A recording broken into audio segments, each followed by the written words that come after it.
Diabetes ఉండే వాళ్ళు తినడానికి మినప్పప్పుతో చేసిన ఇడ్లీ బెటరా, లేదా రాగితో చేసిన ఇడ్లీ బెటరా, లేదా పెసరపప్పుతో చేసిన ఇడ్లీ బెటరా అన్నది వీడియోలో చూద్దాం. ఇక్కడ ఈ 3 రకాల ఇడ్లీని కంపేర్ చేస్తే గనక పెసరపప్పుతో చేసిన ఇడ్లీలో మనకి క్యాలరీస్ తక్కువ ఉంటాయి, అలాగే ప్రోటీన్ అండ్ ఫైబర్ ఎక్కువ ఉంటుంది. అందుకే ఈ పెసరపప్పుతో చేసిన ఇడ్లీల్లో glycemic index and glycemic load కూడా తక్కువ ఉంటుంది.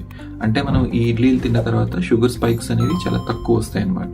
అండ్ దీని తర్వాత నెక్స్ట్ బెస్ట్ ఆప్షన్ ఏంటి అంటే రాగితో చేసిన ఇడ్లీలు. మినపప్పుతో చేసిన ఇడ్లీలతో కంపేర్ చేస్తే ఈ రాగి ఇడ్లీల్లో కార్బోహైడ్రేట్స్ కొంచెం తక్కువ ఉంటాయి, అలాగే కొంచెం ప్రోటీన్ అండ్ ఫైబర్ కూడా ఎక్కువ ఉంటాయి.